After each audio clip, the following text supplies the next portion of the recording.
Now we're seeing the broad stuff is just like, it's just getting blasted out there. Facebook has no idea. So really sub-niching, especially this year, has helped a lot because you're going down and you're, going into a narrower audience where you're choosing who to show that to. And one great thing that one of my partners always says is like, if you don't see people commenting, wow, this shirt is so me. Yeah, exactly. It doesn't hit home enough. If it's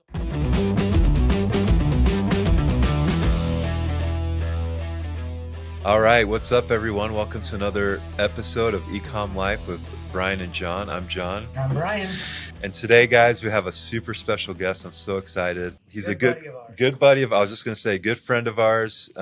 This guy's crushing it in the t-shirt game. His name's Siah, and he's with Mentis Collective. And over the last 2 years, everyone, talks about how t-shirts are dead and stuff, right? Yeah. Well, get this, guys. As a collective, Mentis and Siah have sold over $16 million, have done over $16 million, I should say, in t-shirt sales. Unreal.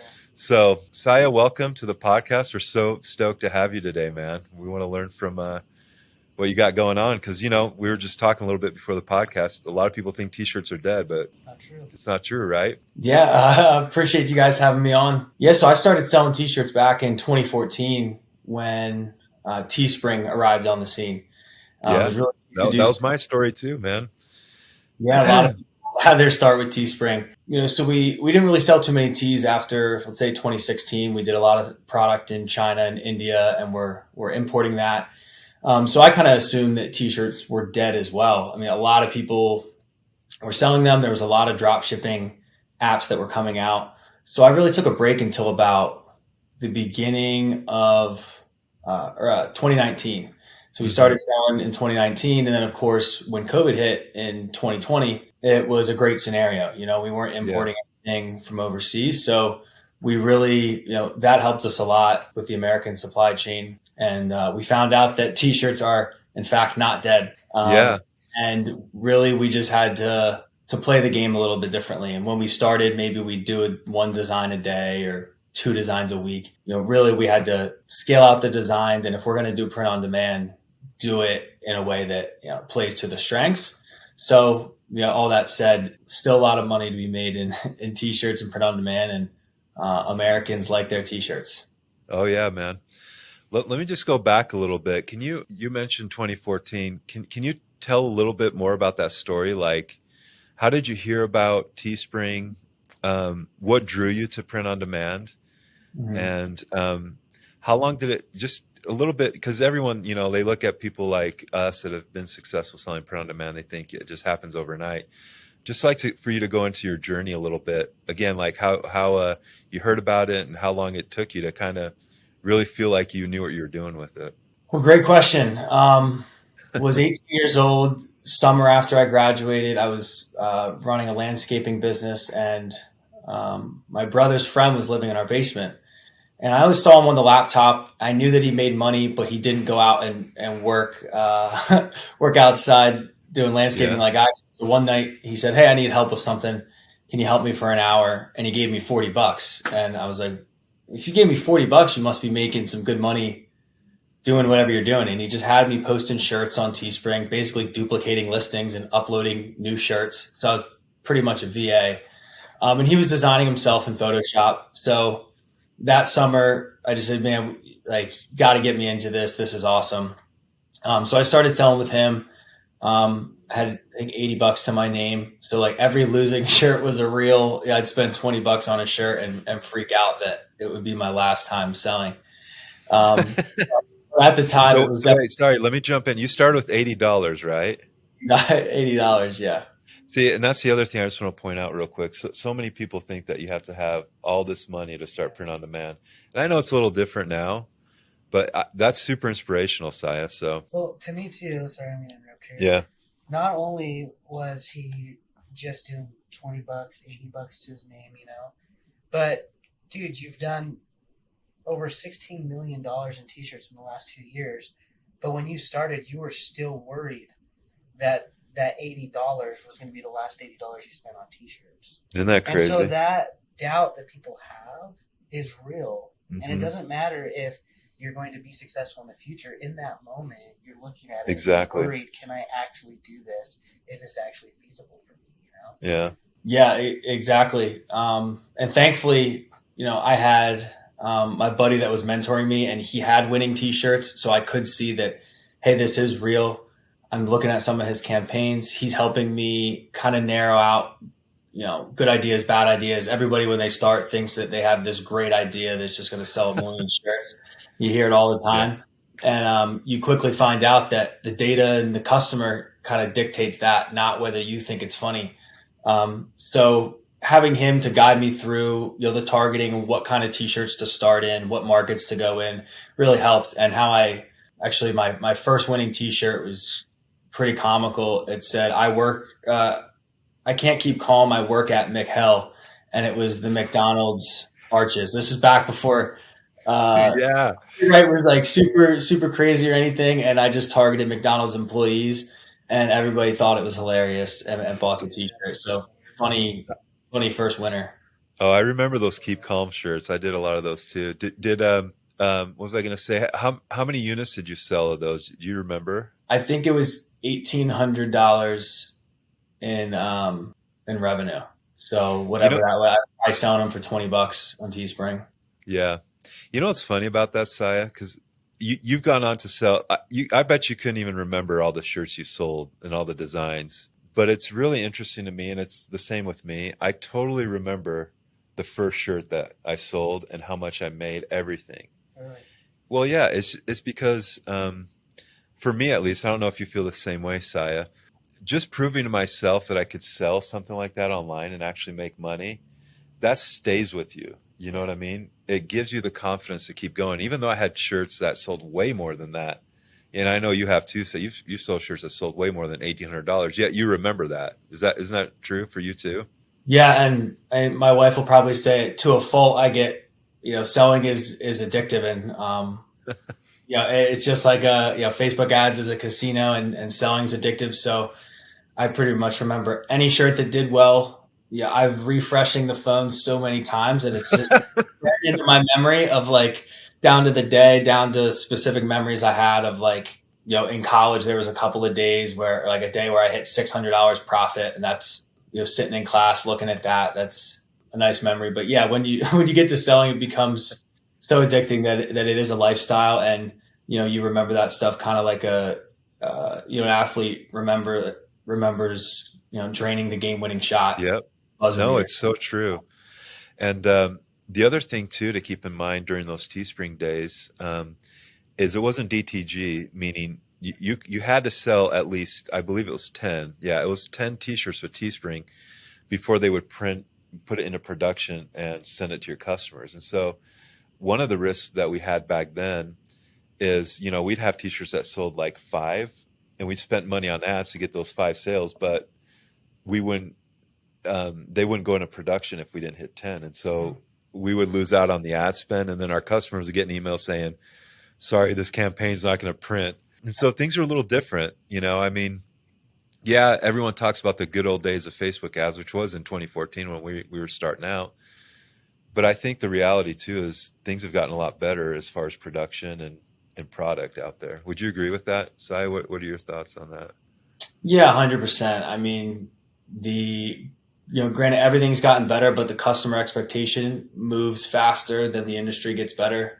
So, the customer expectation back when Teespring launched was like, oh, 2 weeks is fast. They're custom making this, whatever it is. Amazon was obviously big, but not as big as it is now. And so the expectations were manageable. And now everybody expects something really quick. Mm-hmm. Yeah. There's a lot of people. Oh, sorry. I was going to ask, so you got your first sale, right? And you're feeling good. How long did it take you for you to say, yeah, I can do this like as a business full time? How was it, a month, 2? Was it a year? Yeah, a couple of years. Could you give us some perspective on how long it takes? Because that's the other question I think a lot of people have is like, it's real easy to sell print on demand. Mm-hmm. But to make it a business, is another thing. People don't see the blood, sweat, and tears. So I'm just curious how long it took you to do that. Yeah, so after 3 months, that first year I started in the summer, I'd made $10,000 by the end of the year. which is pretty good for going into school. And then while I was in school, I was like, this is perfect. I might as well just do this. So it wasn't really full time, and I didn't know that I was going to be doing it full time, I guess, freshman year and sophomore year. But by the time junior year had hit, I dropped out that first semester because it was getting big enough that it was like I was just not going to the classes anyways because we were, putting out business fires and things like that. So I'd say, 2 years is when I made the full leap to just like, hey, this is, I'm going to take a bet on this. Even if it's not t-shirts, like once you know how to sell something, you can always go and sell it. It's the same type of equation. It's the same type of equation to sell something at a profit. So I'd say a couple of years. And what really can expedite that process, which our collective did pretty early on, was group up with other people. So when we dropped out, it wasn't just me. It was 3 of us living together, and then that grew to 5, and then that grew to I think 14 at one point.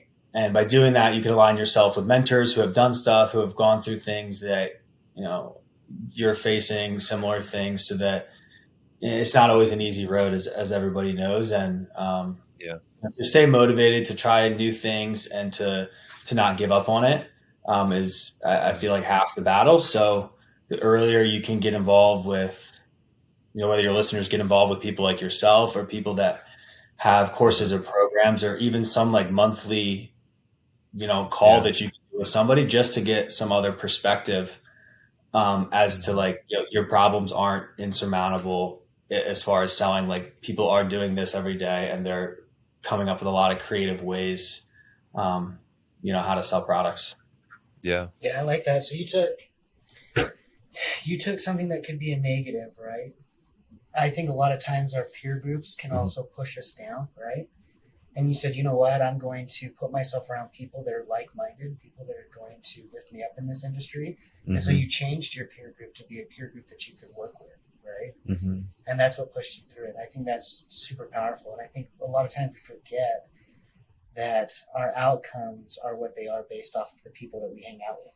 Oh, no doubt. That we're around a lot of the time. And you really took it to the next level where you actually went and lived with some of these guys, kind of like what YouTubers do, which is actually really cool. Yeah, it might not be the most productive. Looking back on it, it's a lot of fun. And really, at those early stages, you are just trying to get past the hump of like, that you're in it for the long term, that you're getting connected with enough resources to where if something fails, you have outlets to keep going. And it's really just, it came out of a time where I was working out of Starbucks. I had an office that I rented at college, but it was just me in there.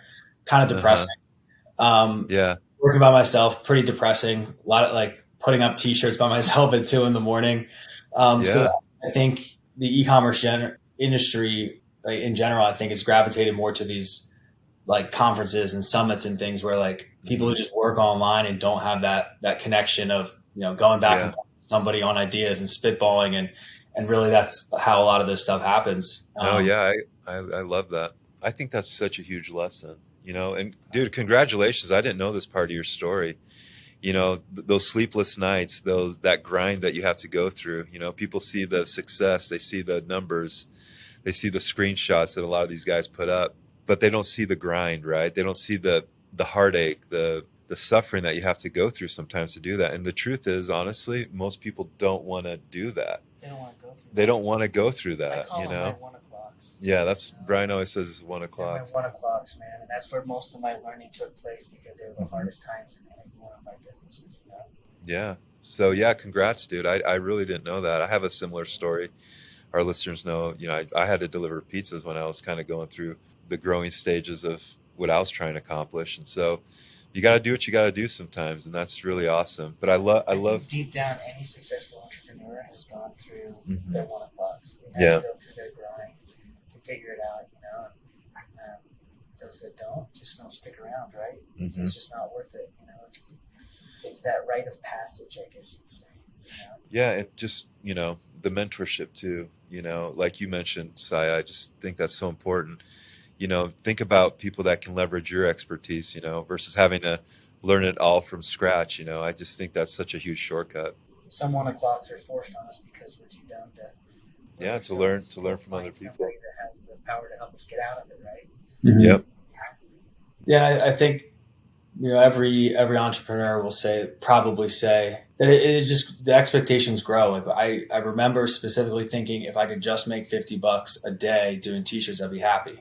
But more money, more problems, and same with you. You guys have had a lot of success, John, in you selling things, Brian in the manufacturing world, but now you're growing this whole new thing. There's just more problems that come up, and more problems to solve. And so you could think that maybe this year is one of the hardest years you guys have had in growing something new or something like that. And so it might be a trying time for you guys, but in the broad, in the big picture, it really just means that you're attacking new things and you're getting bolder and you're trying to go to a higher place.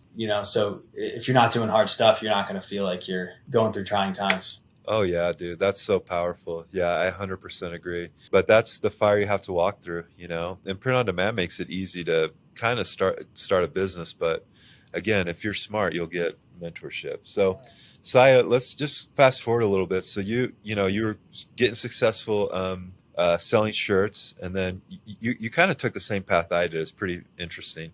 I started to sell other stuff too, just because, like you said, if you can sell a shirt, you can sell anything. But I really want to kind of circle back to your journey back to t-shirts. So you'd been selling, importing stuff from overseas, China, doing 3PL. What made you go back to t-shirts? Was there what kind of drew you back to going back into t-shirts? Because honestly, just to be transparent, I haven't, and I'm just curious to see why you have, Yeah. So let's see. I guess a couple of years ago. You're good. If you're doing a lot of paid advertising, you really are kind of at the whim of these big companies and with broader market, like what's happening in the market. So when Facebook multiple years ago came out with this page score that says, hey, if you're not delivering, we're going to survey customers. If you're not delivering product in a timely manner, we're going to cut your page. We're going to cut your advertising. To us, that was big because we were doing really high volume stuff from China, but it was all pre-sale. We were getting, we didn't have any investors. We've never had any of that. It was hard to get loans early on. So it's like, if you want to sell $1 million worth of product from China, you're probably going to have to buy $200,000, $300,000 worth of stuff. We're not going to do that in advance. So we're pre-selling, we're getting the money, we're placing the order. And the better stuff you sell can't just be made. It's just not on the shelves. So you're talking 2-week production times. It's over here another 7 days, warehouse. You're looking at like 3 weeks. And as everybody knows now, you can't just scale up to 7 figures in sales and not ship anything for 3 weeks. You have processing issues. You have the Facebook issues. Your customers definitely don't like you, and they'll let you know that. So that's one of the main things that we kind of just had to, with where we were at and the resources we had, we thought it was a better move to go into an area where we weren't limited by the capital factor and by like the overseas component, and that we could focus on building resources like a robust design team, which is a lot more in our control. It's a lot cheaper to do that, and just really try to take POD to the next level, because might be a little bit harder to get into that maybe top 5% of POD sellers, but in my mind, that was an easier path than trying to go spend time getting an investor and dealing with the overseas product dilemma, at least to sell at the 7-figure level. And I didn't want to just order batches of stuff from overseas, wait till it came in. You kind of be sitting on your hands and move like that. Okay, cool. Yeah, I do remember when Facebook came out with that phase with the page ranking. We would, especially in 2020, it became with the delays in shipping. It got a little rough there, right? I don't know if you experienced the same thing, but yeah, that's super interesting. So you basically came down to, just the bottom line, just cash flow, right? You just didn't want to tie up your cash flow with capital, with inventory. And so you decided to go into t-shirts. So when you jumped back into t-shirts, and was it 2020 or 2019? 2019. Okay. So when you jumped back to t-shirts 2019, a lot of stuff has changed with t-shirt sales. So what were the things that you had noticed that had changed from, doing it in 2014, 2015 to 2019? What were some of the good things and what were some of the challenges that you were facing? Well, the good things were that people were still buying shirts, and I was happy about that. But the thing right off the bat that I recognize is that the consumer and their opinion of these products change as well. Like at the very beginning, we were slapping up some ugly font on a t-shirt, just printing it on the back, and it wasn't all that great, but it would sell and it would get a good return. Whether that was the ad cost being really low or the customers just having not seen a bunch of different shirts. It was almost like it was really gimmicky at the time. I remember it being pretty gimmicky. And then fast forward to 2019, 2020, the designs definitely had to be better. And so it's like, most of the stuff that I sold back then, if you put it up now, it just wouldn't do well because it doesn't have enough components, maybe from the design factor, that make it unique, at least with what we do. There's a lot of bigger brands that you do see like selling some simple things, and that's, a different approach. But I guess for what we were doing, which is just cold selling t-shirts, like impulse buy, hey, you got to have this shirt, check out the design. The biggest thing was definitely that you need to test more designs, be a little bit more critical like of the design quality themselves, and pretty much make sure that you're putting a good collection together. So we sell these in collections as well. So, That's cool. one great t-shirt isn't gonna, it can do well. And I know there's been some single product funnels of people doing things like that. But in general, like an apparel store, you're going to want a lot of good complementary product along with your best sellers so that people aren't just coming and buying one shirt. They're buying 2.5. Yeah, that's awesome. Yeah, I think that was something I'd noticed too. Like, again, we haven't gotten into shirts. We decided to do more unique products, designs on unique products, but it all comes down to uniqueness, right, Siah, and quality. That's what I've noticed, and that's really why we're doing Quadras. We see a space where people are wanting more unique products, and it's just easier to sell when you're unique. Doesn't mean you can't do it on t-shirts. You just have to be more intentional with it, and have better designs, right? Yeah, intentional, better designs, and quality is something that we definitely learned by trial and error. Like starting out, we would just sell the Gildan 5000. For anybody that doesn't know t-shirts that well, it's like a giveaway to, really heavy cotton, probably make your skin itch, the cheapest shirt that you could buy. And I'd say about 50% of people loved it, 50% of people hated it, but that's definitely not a good satisfaction rate. So then we moved up a level and went to a soft style version of that. And then this year it's been all Bella Canvas stuff, which is known as a more premium brand that people definitely aren't going to complain about. And one thing that we were definitely short-sighted in is that, especially as the ad cost gets higher, you realize like the return customer rate is obviously a lot of your margin. Quality of what you're selling definitely matters. Yeah, and at this point, with the ad market, I think that's definitely a big thing to keep in mind is that if you shave off a couple dollars selling something cheaper, it definitely will affect it in the long term. And that short term margin gain that you get isn't really worth it because you're just going to dump it back into Facebook anyways. Yeah. Or not that everybody uses Facebook, but for my purposes, like paid ads, I guess. Right. Help with your margins by having return customers. Well, lifetime value, right? Yeah. I just keep thinking, like, as you're saying this, it goes back to what you're saying, right? You move to the next level, there's always another problem. Like in business, there's just always going to be so many things outside of your control, right? You can't control if Apple does an update that changes the whole algorithm, of how people are going to be shopping and being able to know who's doing it or whatever.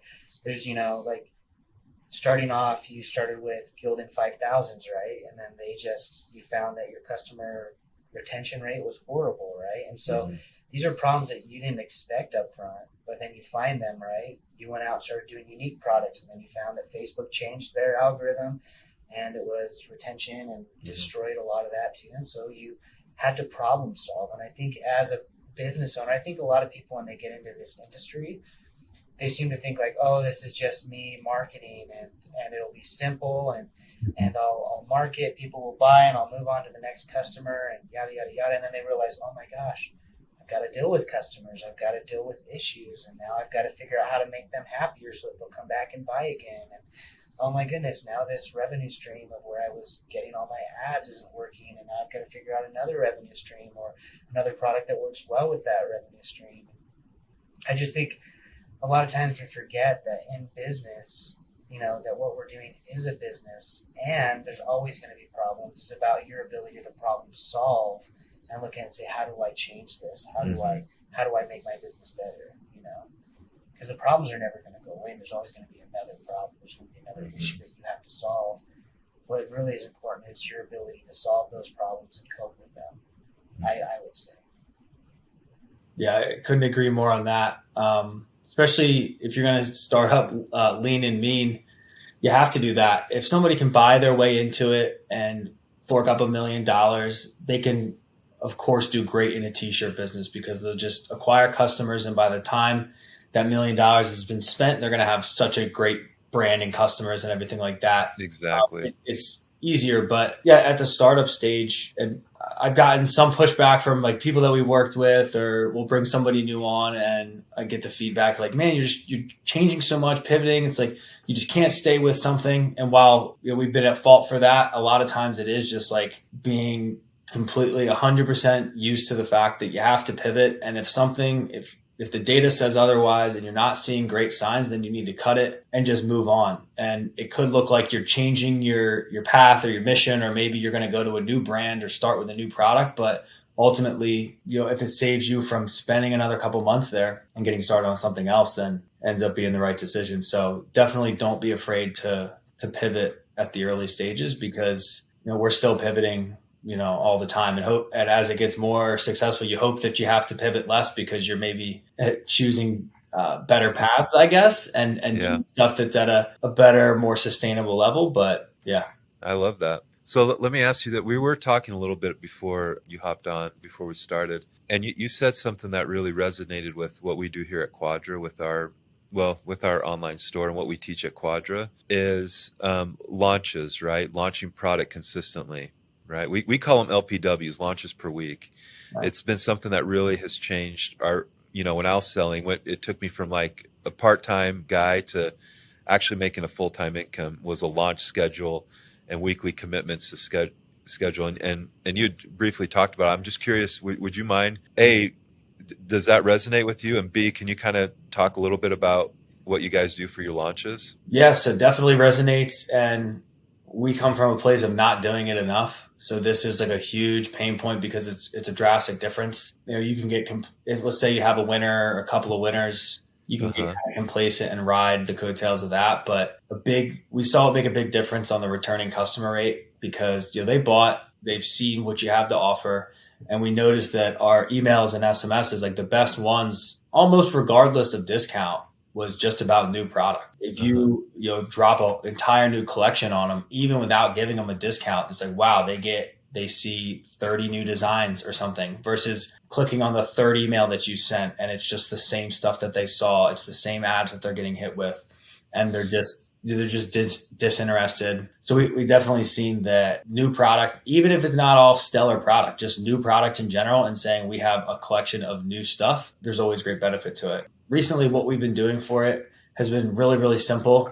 And it's just ridiculous that we didn't do it sooner, because all it is really consistency. But we do a weekly drop where we do a sale on Friday to Sunday for 48 hours. And we make a collection. Most of the time, it's a collection of new products. Sometimes it's a collection of new products, and then we'll like make a specific deal for it. Like, hey, for the next 48 hours, get a free bracelet and necklace bundle or something when you buy a t-shirt. Just something new to get them buying. And we'll do that on Friday to Sunday on the weekends. And we do it with email and SMS, and then run some Facebook ads to the engaged, the people that have been seeing the ads and everything. Dude, that's killer. That's a huge gold nugget for anyone listening. Yeah, limited time offers. But yeah, I think the consistency is so important to launch product. How many new products a week do you guys typically launch? You launch whole collections? Yeah, I saw you smile. I'm super interested to see how many a week you launch. Well, it depends on how good the store is doing. Like a month ago, we were just killing ourselves trying to get the one store to work, and I just had it I was like, something's got to give. So I was like, I'm going to launch 15 shirts a day until we get some sort of traction.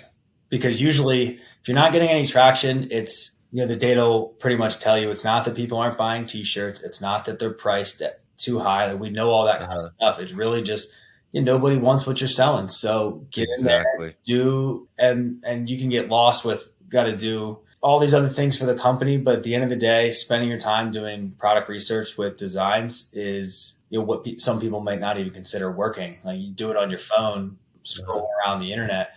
But at the end of the day, that's really what is closely tied to your sales. So sometimes it's something like that, like 50, 75 in a week, especially if we're rolling out new collections. But on an average pace for a store, a really good goal is just one new collection per week, even if that's just, 20 shirts, or even if it's, 10 shirts. I guess it all depends on the scope of what your store is or what you're doing. But new stuff is definitely not going to hurt you. That's for sure. And print on demand, if you have some type of design thing figured out with people that you use, and maybe you pay per design, or you just have a team on a monthly basis, it really doesn't cost much more to add new products. And it's the biggest thing that you can do to increase sales. So you stop telling yourself that it's the upsell apps, or that you don't have the right thing. Like, to do all the revenue, we use the most simple Shopify theme that's free. It's still free. Well, same with ours. Yeah, we probably use the same theme. Dude, I'm just smiling here so big because we preach launches per week as game changer, because the average print on demand seller, what they do is they'll launch 1 or 2 products a month or designs a month, and then it doesn't sell. And they get frustrated and say, this doesn't work. And they say T-shirts are dead. T-shirts are dead, or whatever. Print on demand is dead. When the reality is you just haven't launched enough, And so I'm so grateful to hear you say it, because we say it all the time. And I think the people that follow us maybe even get a little sick of it. But that is the reality. You have to have a consistent schedule of launches, of putting new product out. That's how you're going to win. Like you said, there's not some silver bullet like an upsell app, or some weird Facebook strategy that's going to take you over the top. It's just good old fashioned, and print on demand especially, just good old fashioned, just grind with launches. Were you going to say something? Yeah. So Josiah, how many designs do you think you've launched in your career? I don't know, 10,000 plus. Wow. I will say there's always the next level to it, and like cutting, like the barrier to launching a lot of stuff, especially for entrepreneurs that are doing this themselves, a lot of times don't have a robust team to do it. You won't do something because of the work that it's going to create for you. So you don't launch 20 designs because that maybe that's the easy part, but then you got to put them all up. Then you got to put up the ads for them. Then you got to organize them on the collections. And that has happened to me recently. I think that 15 a day is good and everything, but we have the capabilities to be doing much more than that. And my buddy just talked to a guy that is at a way bigger level, and he has 20,000 products on the store, and we only have like 1,000. And in the back of my head, I'm saying 20,000, we're really going to have to like organize stuff. It's just going to be like a whole nother level of work to like what the action steps to actually be pumping out 50, 100 designs a day. But it's really not that hard. So I would say just, if you can get over the fear of like that it's going to create more work for you, and just have a goal of like a really aggressive goal for launching the product. I mean, that's definitely the best bet you can make. Cool. I think it's interesting because, we preach LPWs, launches per week. And we usually say, like if you're at the level of launching five designs a week, then that's where you're at. If you're at the level of launching 30 a week, that's where you're at, and like talking to you, you're at a whole nother level, and then the guy that you talk to is at a whole nother level. And what I'm getting at here is I had a buddy who decided to try and do T-shirts, I was talking to him a couple months ago, and he said, yeah, I tried it. T-shirts are dead. They just don't work. And I said, well, how many did you launch? And he said, well, I started it was a fishing store, and I launched 4 shirts, and none of them sold. So I'm done with shirts. And I looked at him and I laughed, and I said, dude, it takes 10,000 hours to become an expert in something. And here you are giving me advice like you're an expert, and you've only launched 4 T-shirts. Yeah. That's all you've ever launched. And here we are talking to you, and you're 10,000 plus t-shirts. And so what I would tell to anybody that's listening to this podcast right now is when you get that doubt in your mind that, you know what, I've tried this and it doesn't work, well, guess what? Unless you've done 10,000 plus designs, you're not an expert in this yet. So realize that. Realize that you're still learning and you're still growing at this. And you might not have all the answers, but it's like what you just said, Siah. You said the data is telling you what's not working, right? You look at it and the data says they just don't like your product. Exactly. It's not that t-shirts are dead. They just don't like your product. You know, so launch another 10,000 designs, right? And get over that fear of looking at it and saying, you know what, I've got to start organizing, do all this stuff. Get over that fear and just take action. That's what you did, right? You said, you know what, people aren't liking our product. We're going to launch 15 a day. And you took action and you did it and you figured it out, you know? And now you're looking at it and saying, how do we scale to that next level, right? And so now you're looking at, we're just going to take action, we're going to do it, and we'll figure it out as we go. Super powerful. Yeah. I think going off that, there's a couple of things that you can do to just make it less work for yourself. Like, not every design has to be 100% unique. You can buy subscriptions to platforms where you can get a lot of the base designs. If you have one design that has maybe done pretty well, make 100 variations of it. Making a variation of it, like when you guys are selling the ornaments and stuff, making variations of a winner where you're swapping out a word. You can have a program do that and swap out the word that you guys have. Exactly. You could even automate making new variations. So it's not like, well, a lot of the people we talk to, they think that like you're creating a design from scratch, and it may start with an artist and a concept, and you're doing that whole thing. For most e-com sellers, it's just like it's a free for all. They're just random ideas. Maybe it's maybe you're selling a flower on a shirt, or you're selling, a fish with a fishing rod. Like, you can get inspiration ideas from that anywhere. I call it clip art, copy paste. Yeah, exactly. Put together to make a unique design out of designs that were already created. That's really powerful advice, because I think you're right. So we understand. You're not coming up with like you don't have these super unique graphic design. You're just taking what works and putting it together and making it unique, And you kind of answered it here, but I'm just curious, what is your process for finding winning designs? Do you still do it? Do you outsource? But just kind of give our viewers and listeners just kind of an idea of how you find winning designs. Because personally, I'll just say this: I think that is the hardest part of this business, and it is the hardest part to outsource, is finding winning designs. So yeah, 100% spot on. We tried outsourcing it to somebody on our team, but really, like, the person that's in there selling and that's looking at this, that's refreshing like a madman, looking at conversion rate and all those kinds of things, like, they're going to be closely tied to the data. And I think that's important when you're doing the design research, is like somebody that's actually looking at the data to then say, that should influence what we're trying in the designs. But if you were just starting from scratch, I like to, take let's say we're doing let's say a Christian store, for example. There's like many different designs that you could do. You could do all the popular ones, like just faith on a shirt or whatever, or you could start playing with a couple of different concepts, or you could go niche it out to like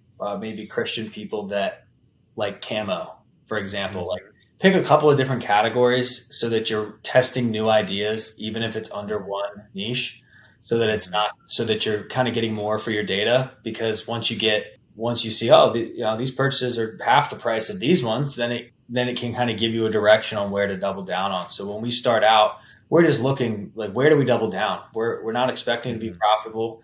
We're expecting to be at a 1-to-1, maybe even less. Even if you launch, you get 50 designs, you spent 2 weeks doing it.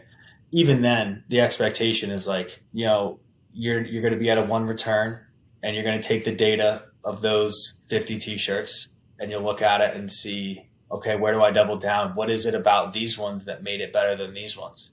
And you kind of analyze those qualities for that niche. Maybe it's a font style. We've seen things just as simple as like font style, or how a design is arranged. Like, one thing been learning a lot this year that I didn't learn the previous years, is working with my buddy that analyzes that kind of stuff.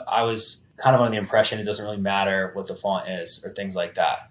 But you put a shirt side by side, it'd be the same thing. And for some reason, like the layout or font of one would just do well in the ads and the other wouldn't. And I think it's always good to remember to that to these customers, to the data that you're getting back, like there is like that little stuff does matter as well. So pay attention to like if something's doing better, it's doing better for a reason. It's not just random luck for the most part. Like you're running these ads, it's getting shown to a lot of people. If something's doing better, it's usually for some type of reason. Yeah, data is king. Data is king. I just want to point out another strategy that we talk a lot about is we call it cross niching, where you take, like you mentioned, the Christian niche, and then you marry it with like camo or coffee or that is one of the most powerful strategies that I've found.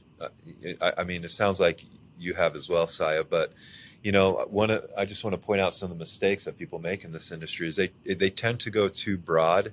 They tend to not focus on niches. And furthermore, when they find a niche that sells like Christian niche or whatever, they move on to another niche instead of going down deep into that niche, and cross niching it. So as an example, when I was selling shirts, I had found that I was selling a lot with horse lovers. And so instead of and I had limited resources when I was starting, it was just me and my nephew.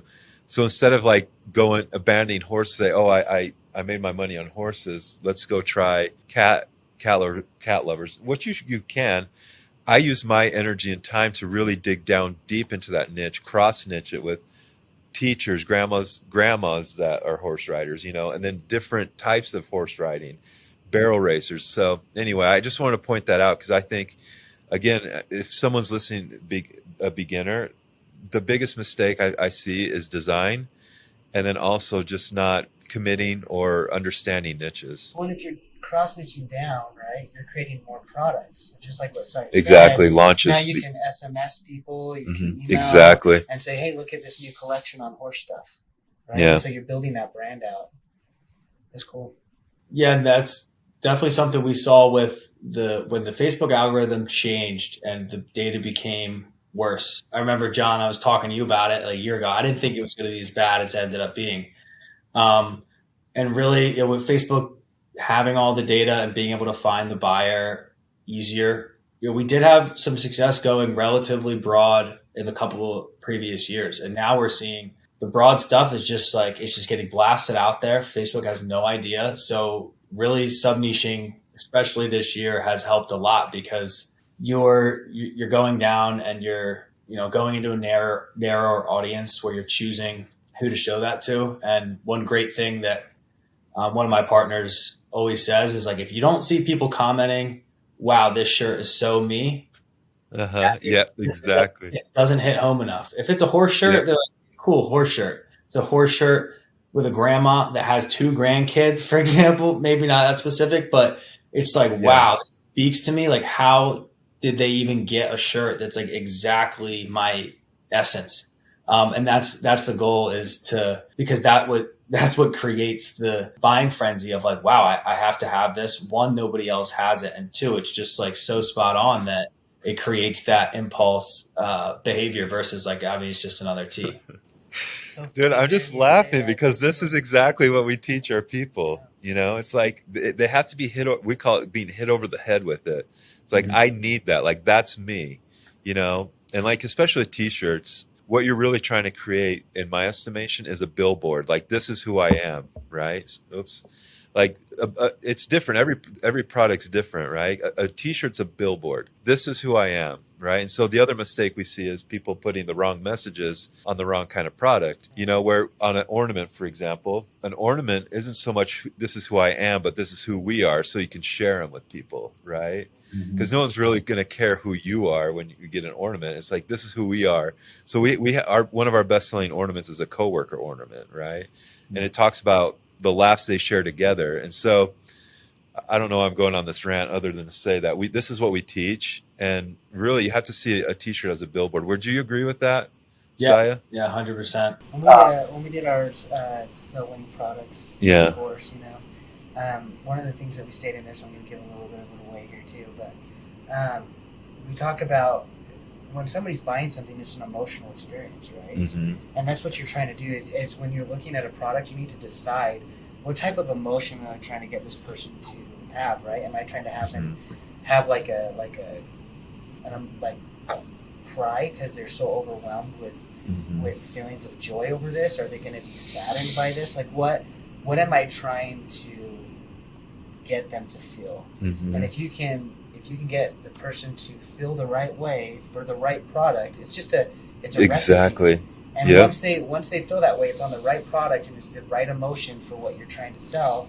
There's nothing that's going to stop it. Like it's like, oh wow, that is me. Like exactly. That's the reaction. Reaction right there. And just your point that actually, Siah said it earlier. You know, there's brands out there. They have $1 million to build up the brand. When you're a POD seller, you don't have millions. The biggest weapon you have is emotional connection. That's what you're selling. And really, a demographic that is underserved. Yeah, exactly. Like it's hitting someone like the horse niche or what, like you were just saying, a horse niche with grandma or whatever. Exactly. And they go, oh, that is me, and they can't get anywhere else. Exactly. And you just explained it. They're underserved. You know, Hobby Lobby or Walmart or Amazon, they're just not serving that audience in the way that they want it right that moment. And you're able to serve them in a way that those other brands can't serve them. So they're going to buy from you. Yep. And I mean, they pretty much, they have to buy from you. And because that they can only buy it with you, that allows you to raise your price, which we got caught in like a downward spiral of like, if you're selling general stuff, you have to keep dropping your price and keep dropping your price. And there's more competition. It ends up being like a phone charger on Amazon. Like how many, you wouldn't pick that as like a great market to go into right now. You can against Amazon basics. So with making it super unique, you can be at a little bit of higher price point because starting out as a drop shipper, let's just face it, you're not going to have the cheapest cost. The big guys are going to probably be paying half of what you're paying. And you have to have some, it factor, and like being really unique and custom is definitely the easiest way to do that. Back to your guys' point, a lot of the initial failure or not having a lot of success for drop shippers, it's probably because you're just trying to sell maybe stuff that's too general and not unique enough. And like the e-commerce drop shipping, like that's really the only thing that you do have is like that thing. So if it is really general, it's like, well, they could just go on Amazon and probably get the shirt $13 by a Chinese supplier who stocks it there. It's Prime. Like if you want to buy a shirt that says Faith on it, you probably could get it for $15 on Amazon or $13, which is just really low. Yeah. Oh, that's so cool, Siah. I'm like excited because I feel like Siah is like validating.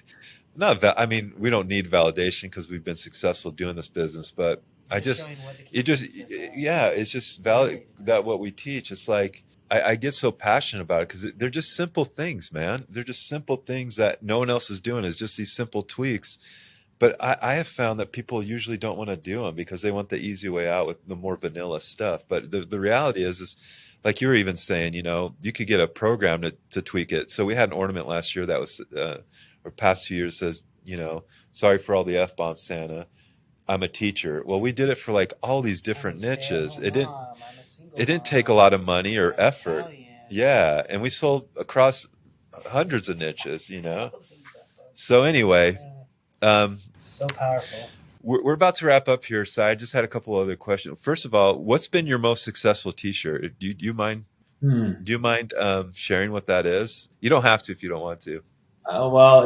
Some of the stuff that we sold a lot of was definitely pretty general. And I think the one that probably sold the most units was a white circle with 3 trees or 4 trees coming up into the circle. And we called it like 3 trees in a circle or something. And we sold it on multiple stores, and this is what we were scaling a lot during the COVID times. Yeah, it was super general. We were just blasting it into really general niches. So that was a case where some of the general stuff was working, maybe because ad cost was lower during the COVID stuff. Certainly that kind of stuff doesn't scale like that anymore. Yeah. But that's really cool. One other question is for someone getting started selling t-shirts right now, because we do have a lot of people that are just starting their journey. what would be the one piece of advice that you would give them? You've given a lot of awesome advice, but what would be the one thing you would tell them right now? Yeah, first, just kind of like making some decisions about what you want to do or how you want to sell. Like we picked the volume selling, which made us focus on resources, which was like, okay, we need to build a big design team because we want to build a lot of designs and we want to launch a lot of it, and we're going to run many stores. And so we need to focus on like the resource, like how do we pull that off? And then one of my partners has gone the other direction and been very successful, which is less designs. You're spending more time on the designs. You move it a little bit slower, but over time you can have a really, really, really solid brand. So I think it's just, before you start selling t-shirts, just like how much money do you have? What kind of resources do you have? What kind of network do you have? And choose like what type of seller you want to be. For me, we've done 50 brands. So it was never really about, for the past 8 years at least, it wasn't really about focusing on one brand and I'm going to be the founder and put a video on there and it's going to be like a story of why we created it. It was more just like, I just want to be a seller. And then there's a lot of brands that probably the more common version of e-commerce, like the movement watches type of guy, where it's like, it's a great brand, it's a great product, and you focus a lot on the branding, the commercials, the programs, everything like that. And they're two very different paths because the one is a lot of like cold ads. You're just trying to sell and make a return. So there's not really any rules about what niche you can go into or what you can do, versus like if you pick one brand, you might realize, well, I don't want to be in the brand, but you're like, well, now you're in it. Like it's your third year or whatever, working on the same brand in the same company, and like you're with that brand for the long term, and you have like the sole 100% focus of getting that brand to whatever level you want to get it to. So you're not doing any other ideas, you're not selling in any other niches, and you're really trying to develop like, I guess, the programs around it. So Yeah. deciding which one of those you want to be will definitely point you to who you should get connected with and like how much you should invest time and energy wise. Yeah. Awesome. Well, listen, Siah, I know you have a really cool mentorship program and service. Do you want to just tell people how they can get a hold of you and a little bit about what you guys do to help people that want to start a e-com or t-shirt business? Yeah. So about a year ago, we started Mentis Collective group, which is just all me and partners or people affiliated with our group kind of came together and started offering services that e-commerce people need. It spans from some of it can just be connection based, like, hey, someone's doing subscription and they are having trouble getting processing and they need maybe some next level connections to get past some of the things they're facing in processing. We've had a lot of that over the years. The design team, getting a lot more designs for cheaper so we can help with that. Building websites. We started doing that recently within this last year for more service-based people. Yeah. So cool. Do you have a website or anything? Yeah. mentiscollective.com. And it's all just case by case stuff because we sell and do our own brands. It's, we'll take any call and hear what you got going on and everything. And if it makes sense that we're aligned and we can help you out, or we can at the very least direct you in the right way or introduce you to somebody, that's a lot of what we've been doing with you guys is like, there's a lot of times where we haven't even done business together. It's just like, hey, what are you doing?